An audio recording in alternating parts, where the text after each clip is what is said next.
afternoon, everyone, and welcome to the Maryland Center for History and Culture. Thank you so much for joining us.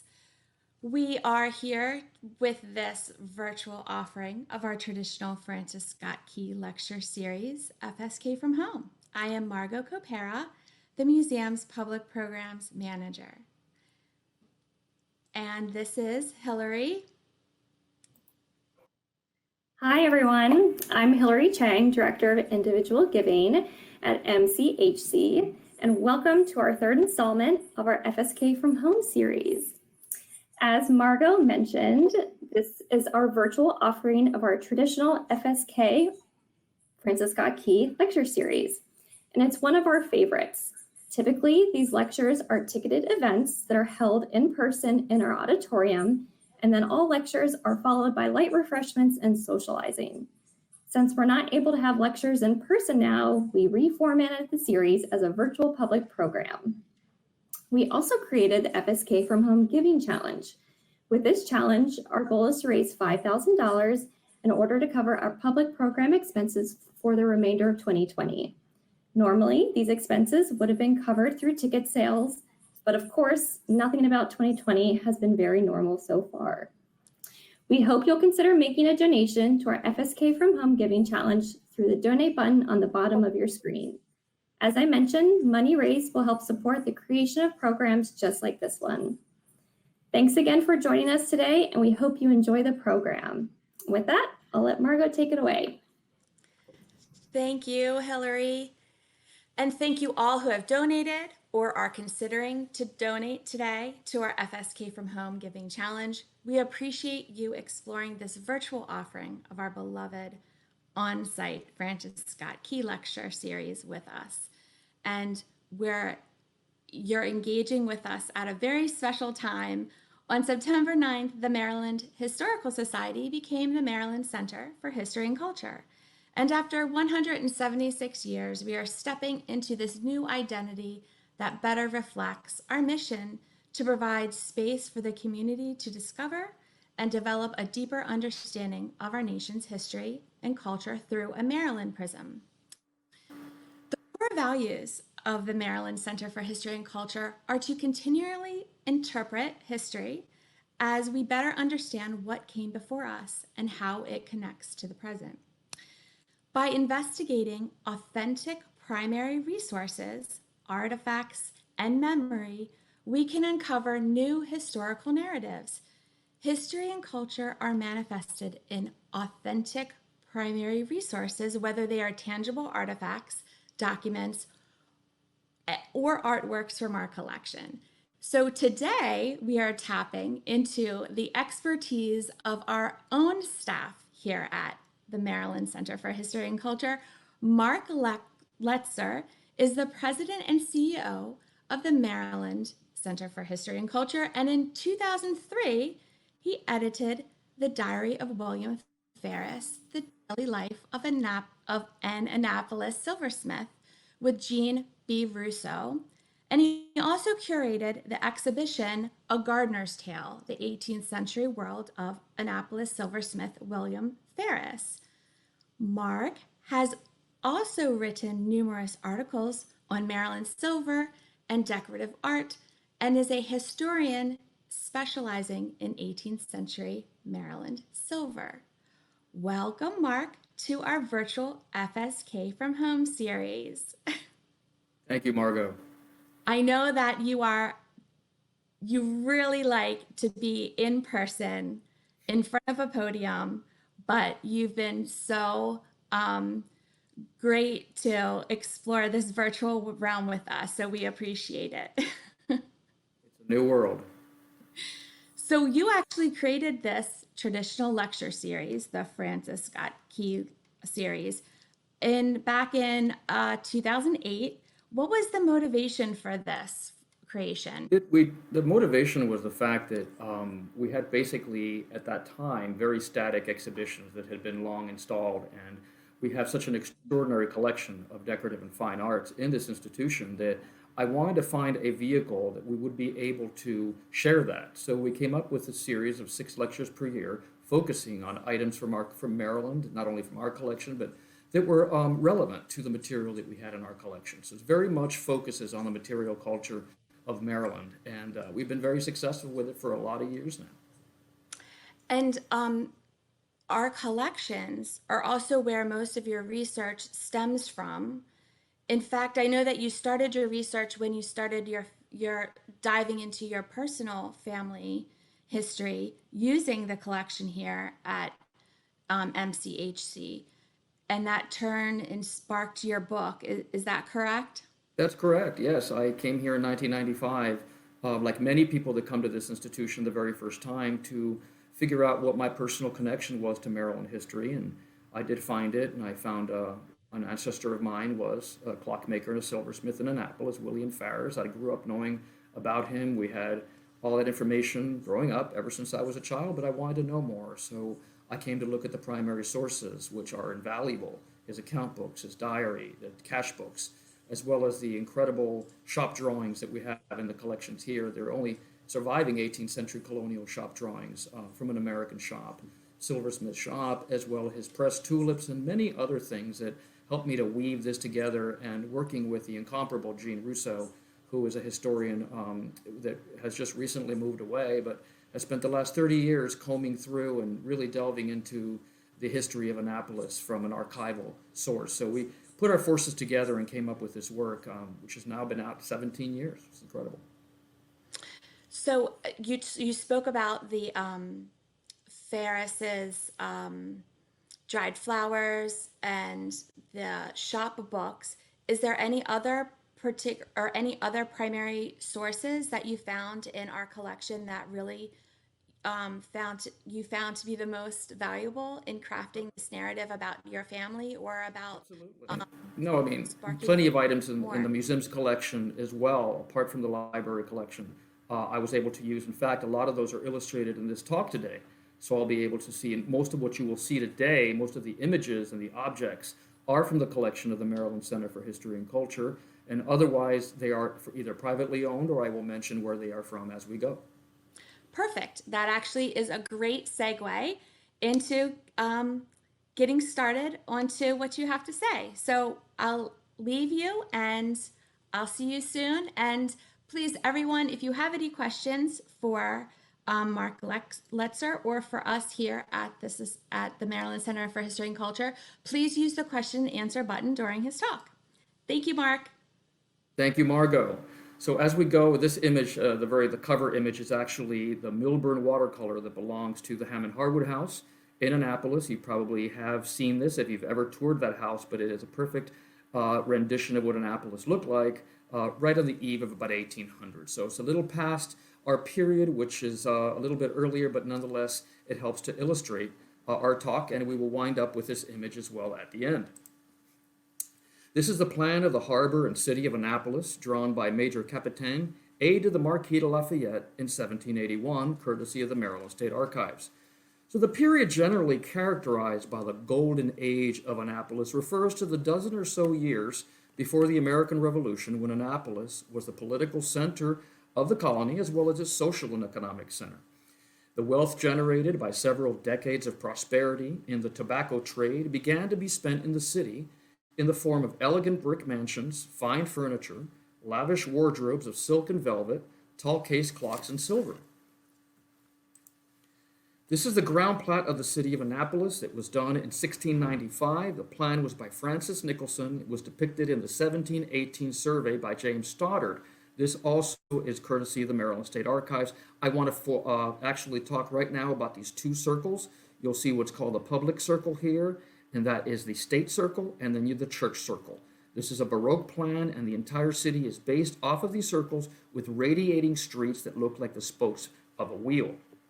So in the late 1750s, Annapolis was a town of about 1,000 residents, occupying an area of about a third of a square mile between the Severn River and Spa Creek. The Baroque plan, with the two main circles for the church and the state and the streets, was laid out by Francis Nicholson, who was the governor in 1695. The shops of merchants and artisans tended to cluster around the dock and along Church and West Streets. Church Street is known today as Main Street, so most of you are probably familiar if you're in the area with that street. There was no distinction between home and workplace. The stores and businesses were scattered about the town, and nor did the economic, social, or racial distinctions exist among neighborhoods. There were perhaps several dozen brick homes of good substance, but they were interspersed amongst many other, generally smaller frame houses. Visitors to Annapolis who did not have family or friends with whom to stay found lodgings at one of the city's many taverns, such as the one that William Farris opened in 1764. Social clubs, beginning with the Tuesday Club, in the 1740s, gathered at these taverns, and townsmen and visitors alike could gamble at cards, billiards, and backgammon. Merchants and ship captains made taverns their business headquarters, as did itinerant painters, barbers, dentists, and dancing masters, and other transients with services. This is one of my very favorite paintings. It's the sea captains carousing in Suriname, and it reminds me of what a lively tavern would have looked like once drinks had started to be poured. You can see a lot of the hilarious, like this man having a candle lit from his behind, and little argument that's taking place over here, and punch being poured on this man's head. By the 1750s, Annapolis had developed a lively social life with theatrical performance, horse races, and balls featuring the latest European dances and fashions during the winter social season when delegates to the assembly were in town, joined by fellow gentry from around the colony. A dozen or more of these men began to build the townhouses that epitomized the Golden Age, as each new home made the capital city a more desirable place to be. At the same time, the increased building activity drew more workers in the building trades to Annapolis and stimulated markets for the wares, the craftsmen who could make the furniture to fill the houses, or for merchants whose cargoes included European furniture and decorative arts for those who wanted the highest quality and the latest fashion. The Maryland State House, this image of it from the Maryland State Archives and painted by Charles Wilson Peale, its construction began in 1772, but was not completed until 1797 due to the ongoing American Revolutionary War. The large dome is topped by a balustraded balcony, another octagonal drum, and a lantern capped by a lightning rod. The structure was a fixture of the period and the location where George Washington resigned his commission from the Continental Army on December 23rd of 1783. The Maryland State House is the oldest U.S. state capitol in continuous legislative use. In the earlier years, the town had relied on its maritime role and the presence of a government bureaucracy to sustain its existence. The maritime trades added an important economic element, but the workings of government played the stronger, long-term role in stimulating growth in Annapolis. This image is of Grace Creek Spencer Hall Shipyard, belongs to the Maryland Center for History and Culture, dates to about 1760s from Kent County, and is an oil painting on a wooden mantle by an unknown artist, but it is a fabulous, you can see all the British flags in the waterways depicting what must have looked like at the period. So most Annapolitans must have regarded the new homes, particularly the four distinct five-part houses of Chase, Lloyd, Pecah, Bryce, and Hammond, with a mixture of awe in the progress and refinement of their town. The wealthiest Annapolitans might turn to local watchmakers and silversmiths for repair work, but the money they spent in town put money in the pockets of local shopkeepers, tavern owners, artisans, and others that could in turn be spent on another's business. These are examples of the five-part Georgian mansions that we're going to talk a little bit about today. This is William Pecah's house. William Pecah was a signer of the Declaration of Independence and governor of Maryland during the Revolution. The house was built in the 1760s. The Bryce House was built starting in 1767 and finished in 1774 by James Bryce, who served as mayor of Annapolis from 1782 to 83 and 1787 to 88, and as acting governor of Maryland in 1792. And the Chase Lloyd House, which was built from 1769 to 74, is one of the first brick three-story Georgian mansions to be built in the 13 colonies, and is one of the finest examples of its style. Its interiors were designed by William Buckland, and its construction was started for Samuel Chase, who would later become one of Maryland's signers of the Declaration of Independence and Associate Justice of the Supreme Court. But Chase sold the building unfinished to Edward Lloyd IV in 1771. Lloyd completed the house in 1774 with assistance from Buckland and another architect, William Noak. And the Hammond Harwood House was built in 1774. The house was designed by the architect William Buckland in 1773 to 74 for wealthy farmer Matthias Hammond of Anne Arundel County, Maryland, based on Andrea Palladio's 4 books of architecture from 1570.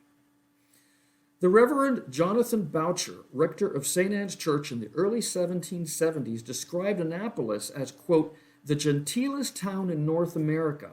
I hardly know a town in England so desirable to live in as Annapolis then was, unquote.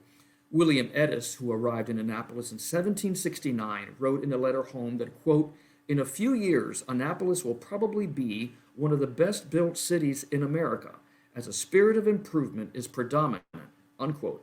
He later observed that, quote, quick importation of fashions from the mother country is really astonishing.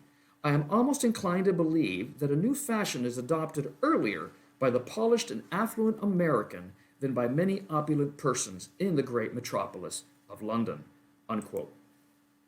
For a different perspective, it is useful to study a watercolor of St. Anne's Church and the surrounding areas dating from the 1790s, which shows that the reality of life in an 18th century town may have contained less grandeur and more congestion and disorder than suggested by the appellation Golden Age. The watercolor shows a jumble of small buildings, most in the vernacular style that you can see if you follow my cursor here, with the gambrel roofs typical of the town's earliest buildings. Many of the buildings have a disheveled appearance, such as this one. The streets are not paved, nor are there sidewalks and paving stones at crossings. This drawing belongs to the New York Public Library, and both Jean Russo and I prefer to use it, not that the one at the Hammond Harwood House isn't magnificent, but this one shows people, and it shows livestock, so it gives you a better understanding of how the town was used. You will also recognize this is the St. Anne's Church, which today, the one that you see today, is one that was built after this one burned. You have Reynolds Tavern right here on the corner that still stands and is open for tea and for eating. It's a wonderful place to dine. And the Maryland State House right here, and the Maryland Inn, which has Duke of Gloucester Street going down. You'll notice that all the same streets. You could walk Annapolis and you can follow it like you would have over 200 years ago. It's an extraordinary survival. But the drawing provides an antidote to the glorified pictures of genteel life in the Golden Age. It is a reminder that the Georgian mansions represented the world of less than 5% of the population. The other 95% lived in the Annapolis depicted here. Examples of more modest houses are this one, which is the Jonas Greenhouse. Jonas Green was the printer of the province and the publisher of the Maryland Gazette. This is on Charles Street. We will discuss Jonas Green a little bit more later on. And this little salt box house is reputed to be the earliest house in Annapolis, dating to the 1690s due to dendrochronology, but we're not exactly sure. We're missing back and forth about several years, but the Sand House is right down the street from William Pecos' house. But this gives you the idea of what was also a tavern at the time, and John and Ann Sands, who was a ship captain, also lived here. But the drawing of the Milburn watercolor provides an antidote to the glorious pictures of genteel life. The Milburn watercolor preserves the appearance of Annapolis after the Revolution. War with England brought independence to the colony, but it also signaled the eclipse of Annapolis to Baltimore. The latter city had already begun to surpass Annapolis with its deeper harbors prior to the Revolution.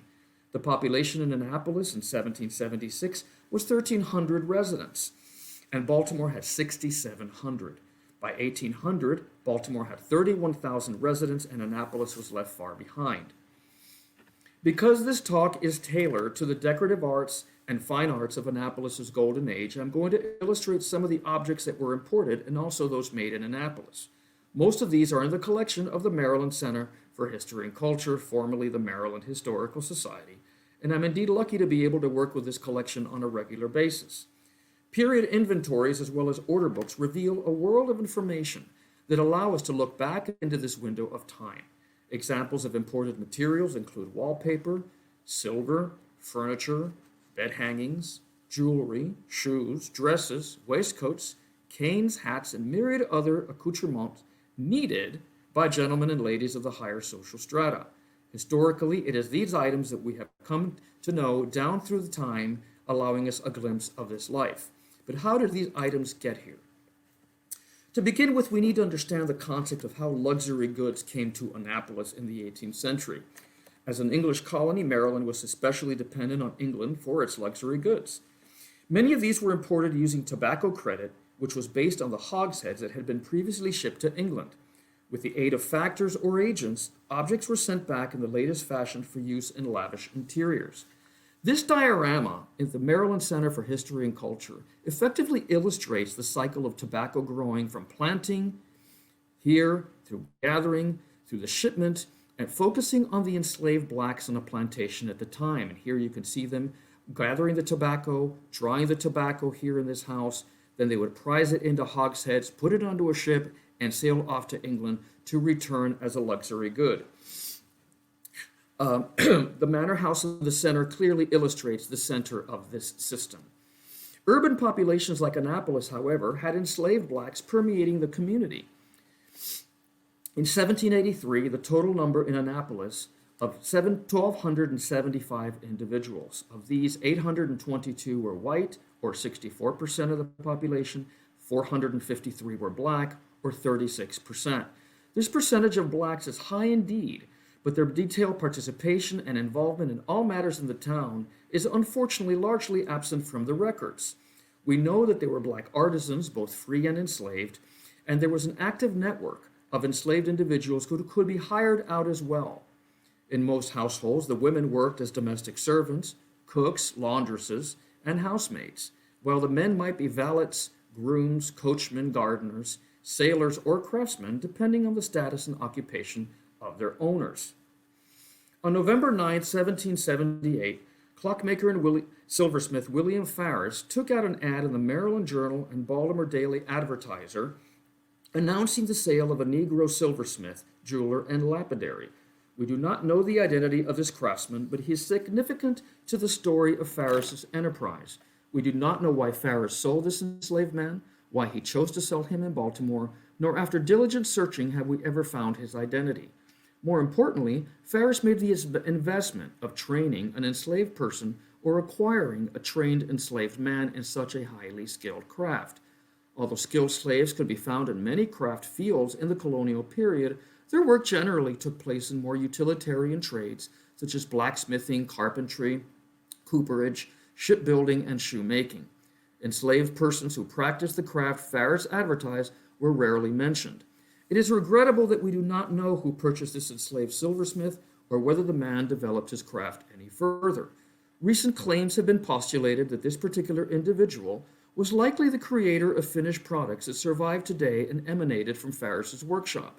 However, no evidence has come to light as yet that any of the objects coming out of Farris's shop were in fact a product of this man's work.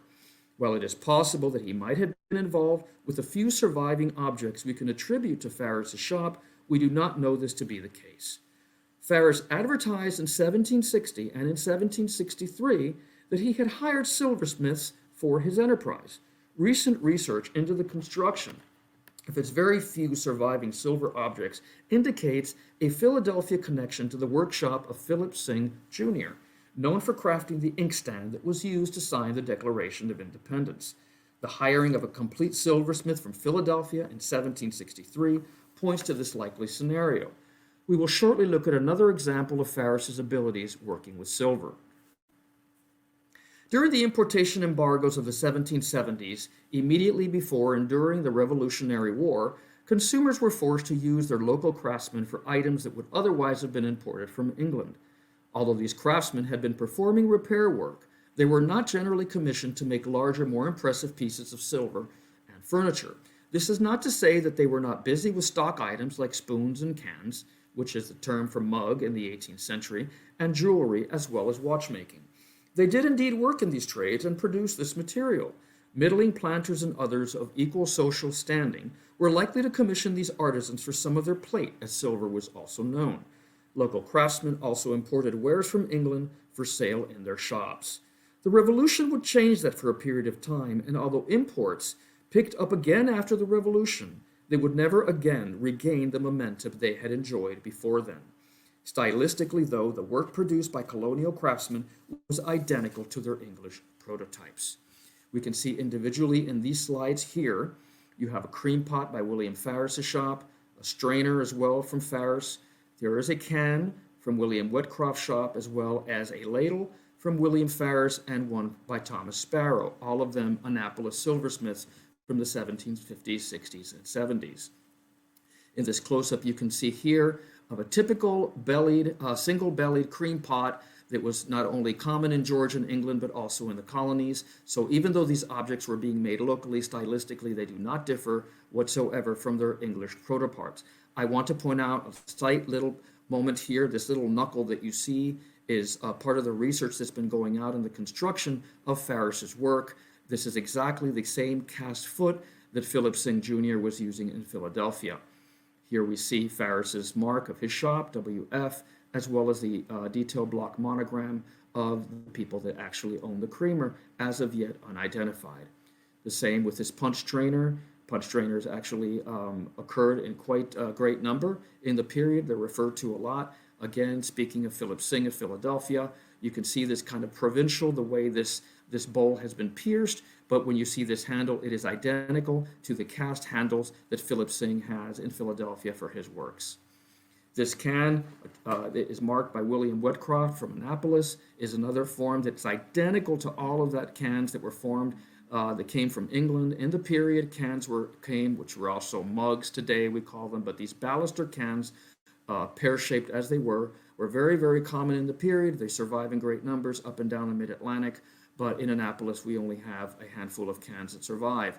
And this one, again, the only difference that cans had was they came in either a quarter pint or a half pint, and sometimes, very rarely, a full quart size. So the idea of England, however, never changed in the minds of these colonists. As late as 1810, Dr. Benjamin Rush of Philadelphia had sent his son to study in Scotland.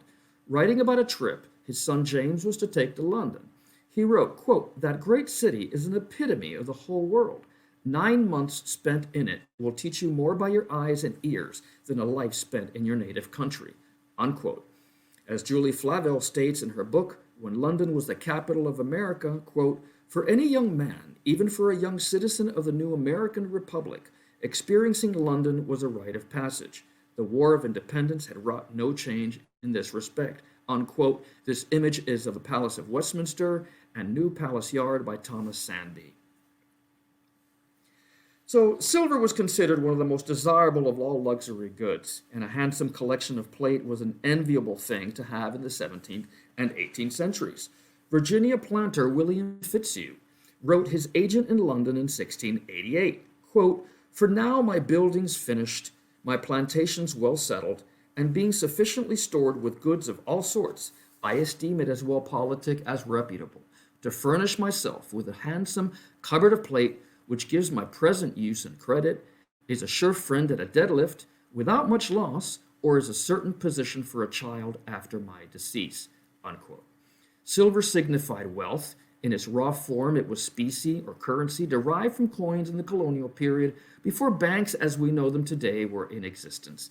Customers could melt silver down either in coin form or a vessel quickly for ready cash if the need was there, or into another vessel of their liking.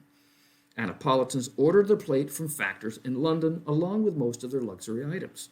We will look first at some of these pieces that predate the Golden Age, made during the reigns of William and Mary and Queen Anne. The 3 pieces seen here are marked by Peter Archambault, a Huguenot silversmith in London, and belong to Sarah Covington Lloyd Holliday. They are plain but elegant, focusing more on the reflective nature and lack of ornament other than the arms of the owner that would be so prevalent later in the 18th century. Having first been the wife of Edward Lloyd II of Wye House, upon his death in 1721, Sarah Covington Lloyd married James Holliday of Reedbourne Plantation in Queen Anne's County. These objects would likely have come down into the colony through Annapolis or even perhaps Chestertown. Dating to 1731, they exemplify the sleek and elegant type of entertaining and the perfect embodiment of the fashionable tea and chocolate drinking so typical of the first half of the 18th century. And the items that we see here are a tea caddy, a chocolate pot, and a teapot. Now I ask you, do you know the difference between a coffee pot and a chocolate pot? And for those of you who do not, a chocolate pot has a removable finial where you can use a molinar to stir the sediment chocolate in the bottom. It was quite the fad When it came, chocolate was extremely important to the early colonists. In fact, it was a breakfast drink. So that is exactly what we have here in a very rare survival. Look at how this finial actually lifts right out, and you would not know the difference if you didn't remove it. Even earlier than the Archambault pot is a two-handled cup that was imported by Abraham Woodward in 1702. Woodward was a planter from Prince George's in Anne Arundel County. Made of Britannia silver, which means 95% silver rather than 92.5% for sterling. This cup descended to his daughter, Priscilla Woodward Farris, then to her daughter, Anne Farris Pitt, daughter of silversmith William Farris. It was in the family for almost 300 years before coming to the Maryland Center for History and Culture. Of Baroque design, it was very special, and special enough to be mentioned in the family Bible. Not only does it have the initials of William and Anne Pitt on the lozenge here, but on the bottom there must be 6 or 7 initials of descendants of the family. Charles Carroll of Carrollton, the signer, was the 3rd generation of Carrolls in Maryland. His father, styled as Charles Carroll of Annapolis, imported the salver marked by John Swift in 1738 and is one of a pair. Note the arms of Carroll emblazoned in the center of this piece, right here. Most of the silver imported into Annapolis dates mostly from the reign of George III and is Rococo in style. The Rococo style developed in the 1740s and reached its zenith in the 1760s and 70s. Popular throughout the colonies, this was the silver most emulated by colonial craftsmen in different media. The C scrolls and S scrolls epitomize this ornate and naturalistic style, which was all the rage in the 60s and 70s. Here's an example of the coffee pot in full Rococo explosion that belonged to Charles Carroll, the barrister. It is marked by Charles Wright and Thomas Whipham from 1765 and 66. Wright and Whipham were one of the most common partnerships for silver imported in the 1760s and 70s into the Chesapeake region. Whether they had a special relationship with factors in London is unclear, but silver marked by their shop turns out in large quantities throughout the Chesapeake region. This is a portrait by Charles Wilson Peale of Charles Carroll, the barrister. We will talk a little bit more about Peale shortly. And this painting here is a painting by John Hesselius of Margaret Tillman Carroll, the wife of Charles Carroll, the barrister. For those of you in the Baltimore area that may know, or in Maryland, they both were the owners of Montclair House, which is now a museum that stands in Carroll Park in downtown Baltimore. And you can go and visit this great house. I'm not sure what the status is right now because of COVID, but it is an incredible house with a lot of the original contents, and I highly recommend it. So Margaret Tillman Carroll owned the 3 tea canisters in their japanned lacquered box. It's illustrated here, which is marked by Samuel Taylor. It was given to her in 1763 or 64 by Charles Carroll, the barrister, her husband. Notice a chinoiserie design that was extremely fashionable in different media in the Rococo style. The portraits of Margaret that I showed earlier generally hangs over one of our installations here at the Maryland Center over her tea caddies, and here you can see the different caddies and their sizes, their receptacles, the original velvet still intact. It is an incredible survival for over 250 years ago. This coffee pot is also owned by Samuel Chase, which is the signer of the Declaration of Independence. We will talk a little bit more about Chase, look at the fluting design. Again, Rococo is still in its very height, and you can see the arms that are emblazoned here as well. We'll talk about whether or not a family was armigerous or they had the right to bear arms. A lot of colonists took arms that were originally from ancestors in England and incorporated into their own use here. Not all of them had permission by the College of Arms to do so, but we'll discuss a little bit of that later. Edward Lloyd, seen here with his wife Elizabeth Taylor and their daughter Anne, was painted by Charles Wilson Peale in 1772. Lloyd was one of the wealthiest men in colonial America. His Talbot County estate, Y House, is still in the family. This painting belongs at Winterthur. This is an example of probably the most impressive piece of silver that ever came into the colony of Maryland. It is a salver that is marked by Jacob Marsh. It came from London in 1754 for Edward Lloyd III. It's incredibly cast, it's beautiful, it's enormous. You can see here it takes place of an entire table, and it was originally probably used not to carry material but to use on a sideboard. just as a sign of wealth. You see here the extraordinary Shinwasseri engraving that takes place with the arms in the center of Lloyd, right here, with the Lloyd arms impaling that of Rousby, his wife. Anne Rousby married Edward Lloyd III. This basket came into the same year in 1754, and it has the different, it's allegorical, it has the goddess of the harvest, and you can see a lot of the different harvesting features here in this basket, another tour de force and one of the most extraordinary pieces that ever entered the colony. This silver that you see here belonged to Elizabeth Lloyd when she married John Cadwallader of Philadelphia. This was her wedding silver, again imported into the colonies. It belongs to the Philadelphia Museum of Art, another explosion in Rococo sensibilities. So now we're going to look a little bit at what was produced locally. And this can was by James Chalmers, which was another silversmith in Annapolis, working at the same time as William Wetcroft, William Farris. This can belonged to Thomas and Hannah Worthington and was made in the 1760s. You can see Tom and Hannah Worthington's block initials, as well as the 4 marks from the shop of James Chalmers underneath. This is the famous Annapolis subscription plate, 4th May of 1743. And this racing trophy was the largest piece, is actually the largest, earliest piece known made in Maryland from 1743. It belongs to the Baltimore Museum of Art, and if you haven't seen it, please go. It's a marvelous, very simple, but was supposedly won in a horse race between Charles Carroll of Annapolis and a man that owned a horse by the name of Dungannon, who wrote the race. It was Dr. Charles Stewart, and descended in Dr. Charles Stewart's family. This is a beaker that was made by Thomas Sparrow. Thomas Sparrow was known also as a protege of the Green family and was known for his great engraving characteristics.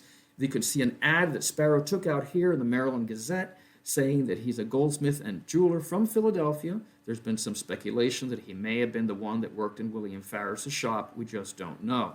But you can also see the signature that he has that appears in a lot of his engravings. Look at the amount of material that Sparrow says that he makes. Undoubtedly, much of this material was imported and sold as stock in his shop. And this is an incredible piece, a survival. It's marked by Elisha Winters, who was a silversmith from Chestertown. Coffee pots are extremely rare. In fact, there's one attributed to James Chalmers, and the only other coffee set that is known is from the 1790s and is marked by Charles Farris, and that belongs to the Metropolitan Museum of Art. It is not illustrated here because it's completely outside of our period. So wealthy Annapolitans had few choices for their portraits to be painted. Justice Engelhard Kuhn arrived in Annapolis by the 1690s and appears to have painted only members of the Catholic elite. Examples of these are Henry Darnall and his sister Eleanor. Undoubtedly based on period print sources and illustrating Baroque backgrounds that were nothing like what Annapolis looked like in 1710, these portraits symbolize an ideal that was set for members of the higher strata of Annapolitans in that age. The interesting fact is that Kuhn was on the vestry of St. Anne's Church, which was Anglican, but he is only known to have painted Catholics. Elizabeth Tasker Lowndes was the daughter of Benjamin Tasker and wife of Christopher Lowndes. This painting was done by John Wollaston, who arrived in Annapolis by the spring of 1753. During the following year or so, he completed some 60 portraits of Marylanders. His travel before and after took him from New York to Charleston, painting such notables as Martha, Dandridge, Custis, Washington, and many wealthy planters.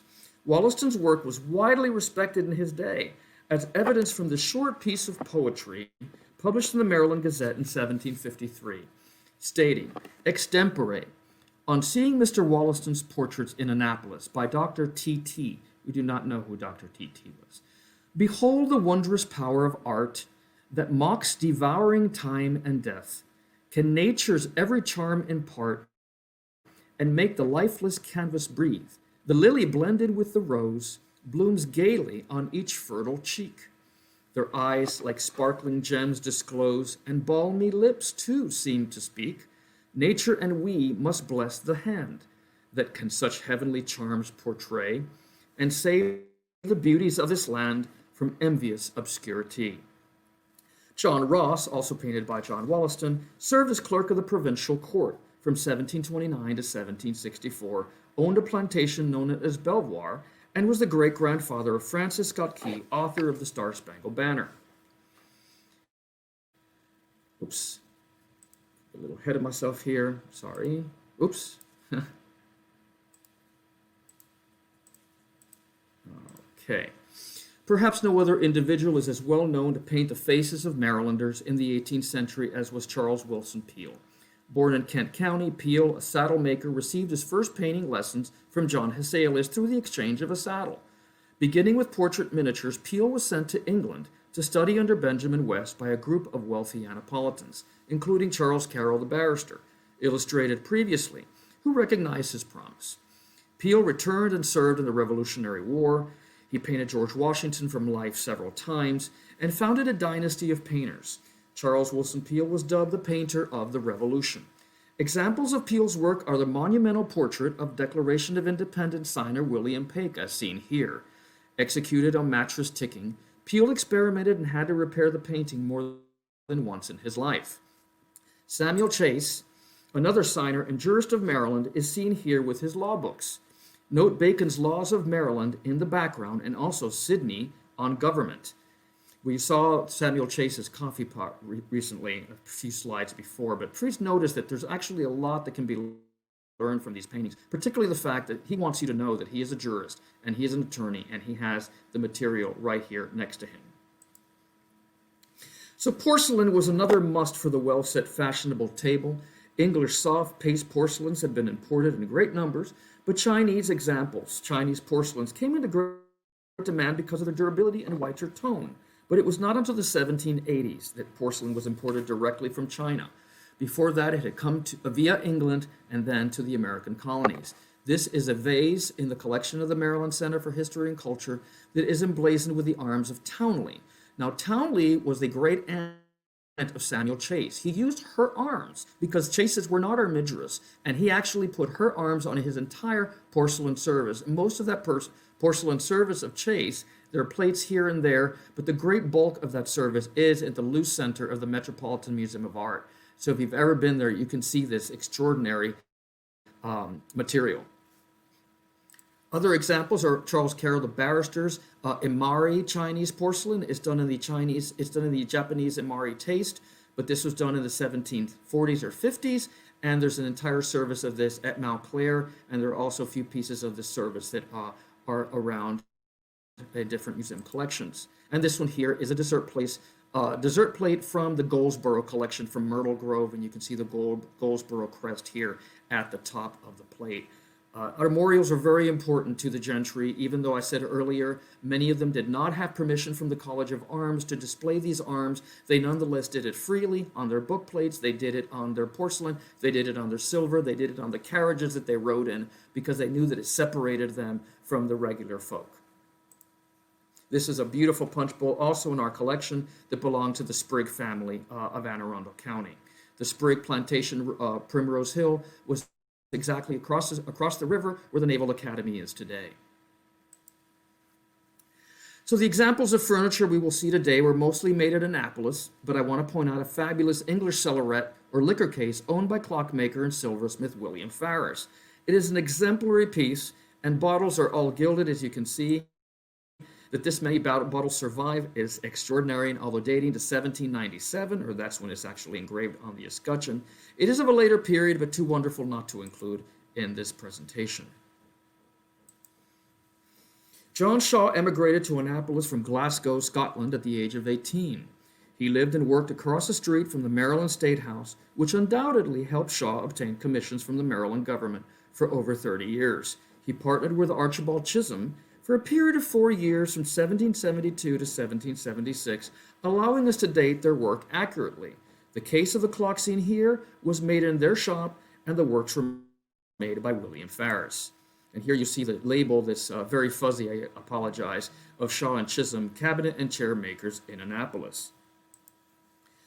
These two images of a William Farris case clock belong to Charles Carroll, a barrister, and I have them here mostly because I want to focus on the incredible Rococo engraving, the engraving on wood that has been applied, but also I want to compare it also to the Hammond Harwood House doorway, so that you can see exactly the kind of carving that was taking place there. The Hammond Harwood House doorway is known by many as the most beautiful doorway in America, and I concur.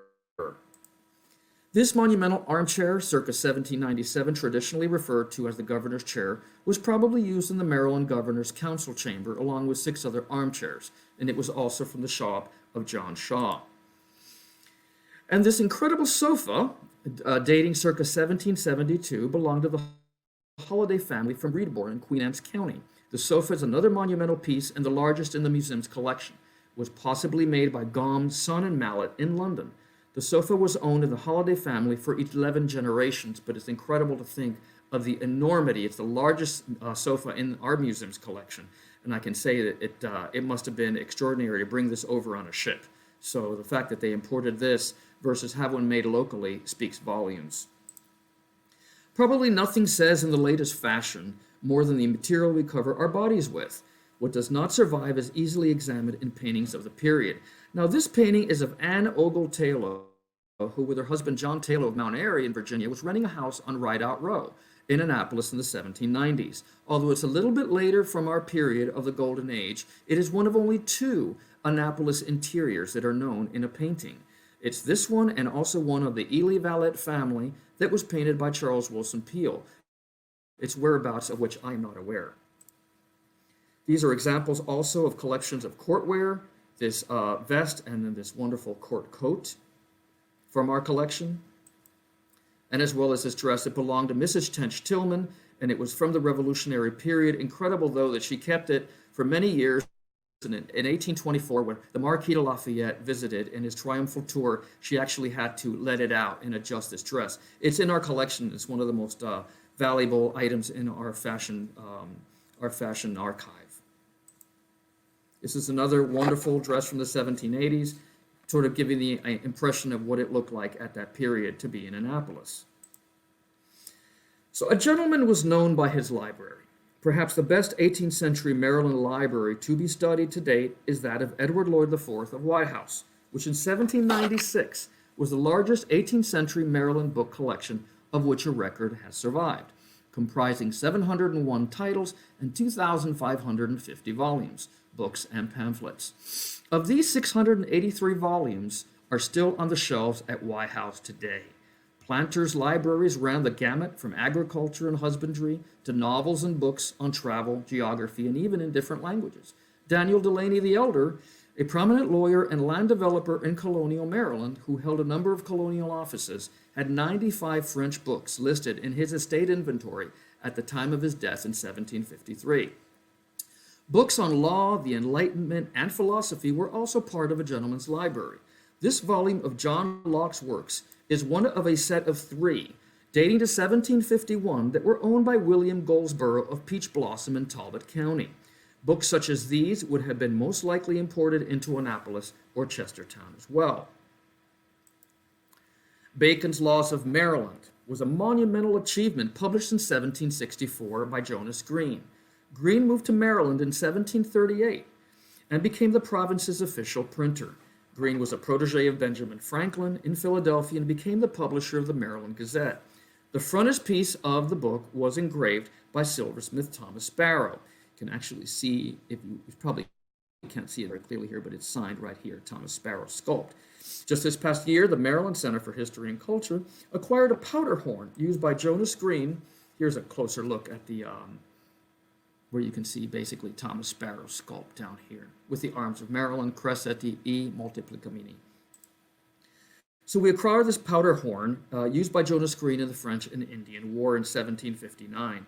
It is a fantastic object. We're thrilled to have been able to acquire it for this collection because there's very little that we have from that period. Another publication from the Green printing family was the Deputy Commissary's Guide by Ely Valet, published in 1774 by Green's widow Anne Catherine, who became one of the first women publishers in the American colonies. This book was dedicated to Royal Governor Robert Eden. This book was Eden's personal copy. The frontispiece was also engraved by Thomas Sparrow, as you can see down here. You can see here, for His Excellency Robert Eden, Esquire, Governor of the Province of Maryland. And the frontispiece as well of the book. Silversmith and clockmaker William Farris was also an avid reader. When he died in 1804, his library held 137 volumes of books. Only one of these has come to light as of now and is signed by not one, but 3 Annapolis silversmiths. No other book owned by an American silversmith is known to date with as many signatures of working craftsmen. This book, The Laboratory or School of Arts, was published and acquired by William Farris while living in Philadelphia in 1755, 2 years before moving to Annapolis. From the apparent wear and black smudges in many of the pages, he used this book a lot and even wrote a recipe for silver solder in it, which lends credence to the fact that Farris was indeed a working silversmith, or at the very least was intimately familiar with the process and not just the owner of the establishment. Quote, Mr. Farris's celebrated safe solder recipe, unquote, according to William McParlin, substitutes brass with zinc. You can see William Farris's bookplate here. Very simple. He did not claim any arms, as we can see, but he just basically had a little flower that he drew and added to it with the date of January 31, 1755. And here you can see in the center where he actually is writing here, a fine solder and soft. You melt 2 ounces of silver, then put it to 10 pennyweights of zinc, but don't keep it too long in fusion, lest the zinc should fly away in fumes. This book was used as well by his son Charles Farris and also by William McParlin, who took over the Farris shop in 1804 upon the man's death. This is the only known bookplate known to date for William Farris or any other colonial Maryland silversmith. Another example of a bookplate is that of Charles Carroll of Carrollton, one of Maryland's 4 signers of the Declaration of Independence. Charles Carroll of Carrollton's father wrote to him while he was studying in London. Charles Carroll to his son, September 20, 1763. Dear Charlie, you may get a fresh plate of our arms, styling yourself the only son of Charles Carroll, Esquire, of the city of Annapolis, in the province of Maryland, and great-grandson of Daniel Carroll of Liderluna, Esquire, in the King's County, in the Kingdom of Ireland, and get at least 1,000 stamps from the plate to be pasted on all your books. Charles Carroll writes his father in December 8 of 1763. Dear Papa, quote, before the receipt of your last, I had a plate of our arms engraved and 200 stamps with only my name at the bottom, and had ordered 400 more. I shall leave the plate with the engraver to supply me with more stamps if wanted. This plate is too short to have the words you directly inserted.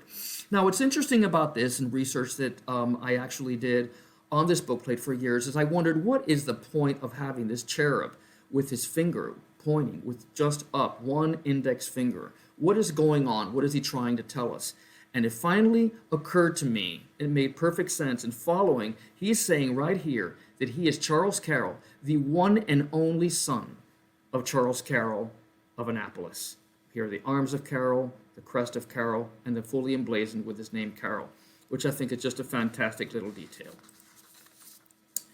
So in closing, I would like to talk about the term Golden Age.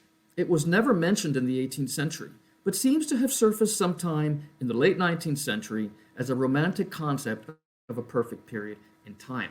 And as depicted in the Milburn watercolor that we see here, it was a brief moment that did not last and certainly was not perfect, yet it continues to epitomize our view of one of the greatest of American towns in the 18th century. Thank you. Well, thank you, Mark, for that opportunity to listen to this fascinating information about Annapolis and the silver trade. I would encourage everyone out there watching to take the opportunity now to write in your questions using the Ask a Question button or link at the bottom of your screen. And while you're doing that, let's check in with Hillary and see how our FSK from Home Giving Challenge is going. Thank you, Margot. I am so excited to share with everyone today that we have raised over $5,500 and exceeded our goal of $5,000 just today. Thank you so much to everyone who has contributed. It means so much to us. If you have not already, there's still time to make a contribution through the donate button on the bottom of your screen. You make all of our work possible, and we cannot thank you enough.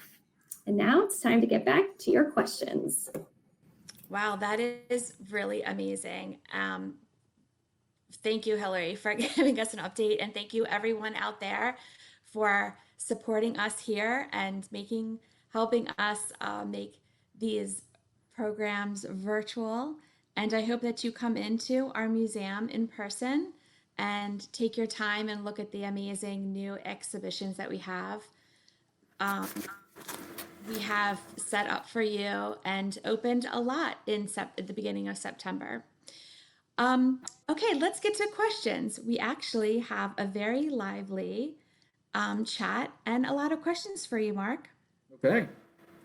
So the first question I'm going to ask comes from Alexandra, and she is stating that a recent lecturer asserted that William Ferris knew nothing of the silversmithing arts, suggesting his mark was that of a retailer, not a maker. Given that we know um, his silver solder receipt survives, I'm wondering if you could speak to this assertion recently made about Ferris. Absolutely, Margot. This is a very interesting time. Well, basically, this surfaced about 5, 6 years ago, or maybe it's a little bit longer now, that this book shows up. And the book with William Ferris's and William McParlin, it turns out that it's in Ferris's inventory when he dies, and it's bought at the sale by William McParlin, his apprentice. It's the only book he bought for 50 cents. And what's interesting is he even says, bought at Mrs. Ferris's sale 13 August 1805, which is exactly a year after William Ferris died, which is fascinating, and it had descended in the family. So it is an incredible opportunity. It's got not only the signature of 3 silversmiths, but it changes the concept that Farris was just an entrepreneur that was hiring people for his shop to run things and to make silver or clocks or whatever.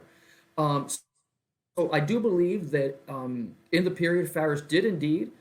He came with this book from Philadelphia in 1757 when he arrived in Annapolis. He already knew what he wanted. He knew what, I'm not saying that he was making the silver from the get-go, but he certainly was familiar and he knew how to do it.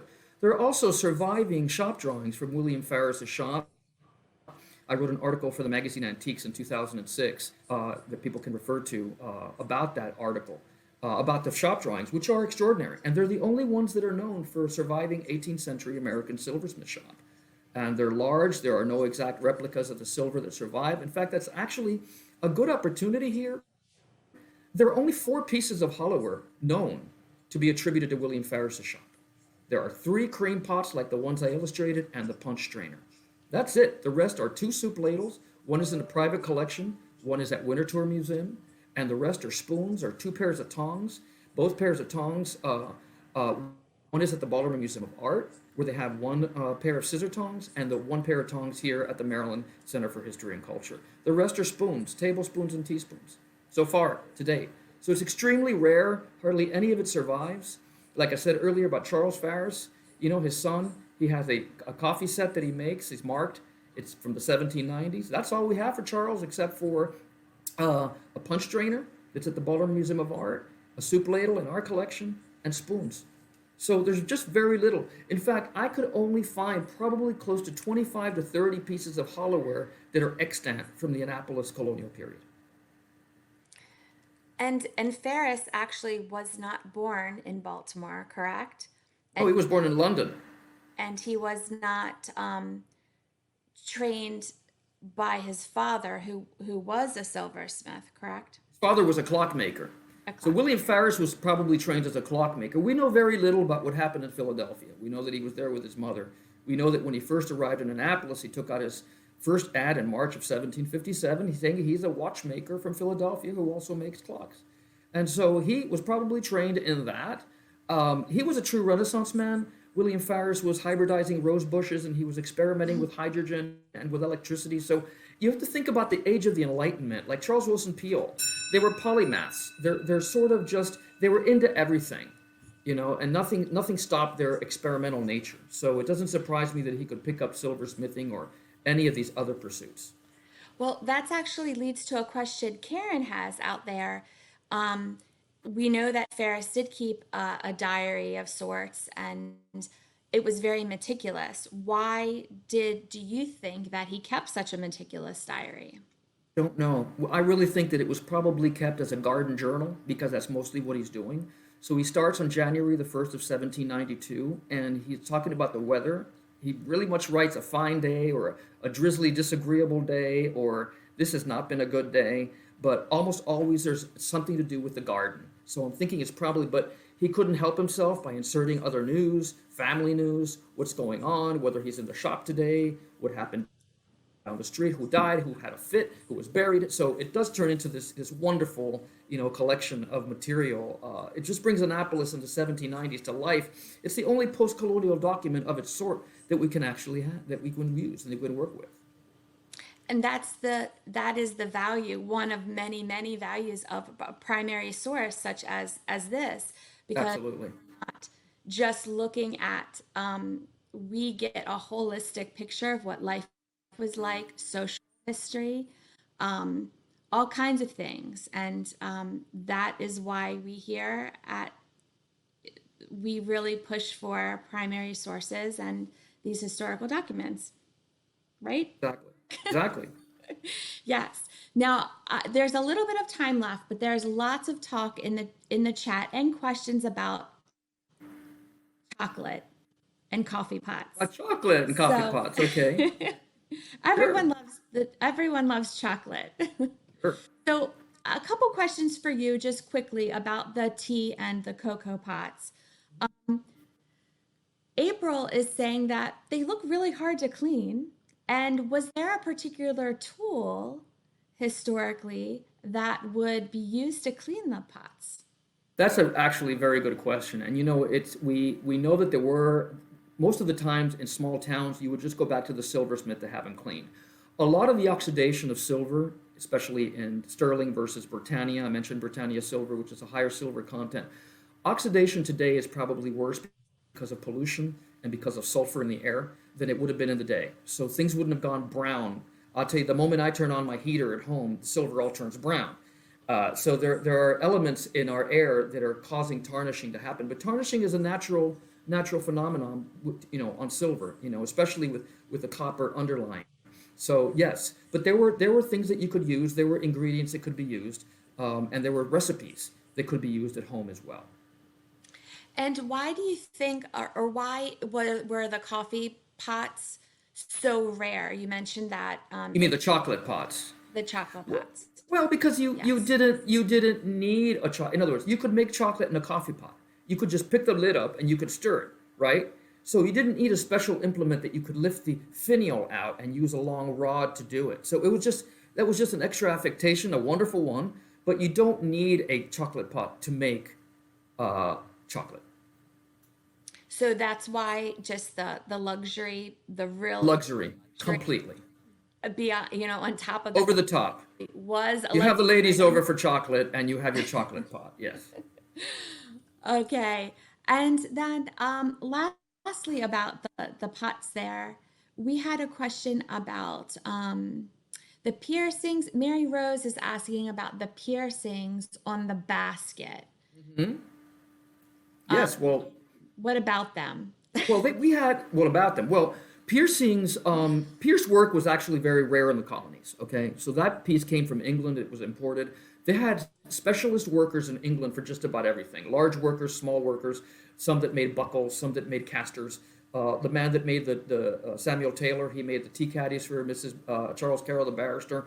So he was a specialist tea caddy guy, right? So everybody had their special, but piercing was done all by hand. Before you had piercing tools, you didn't have a drill. So what you were doing, everything was done by hand by certain silversmiths, piercing baskets, and it was very elaborate, but very highly, much more expensive than a plain basket would have been. So yes, indeed, it was just one more lavish explanation of what could be done.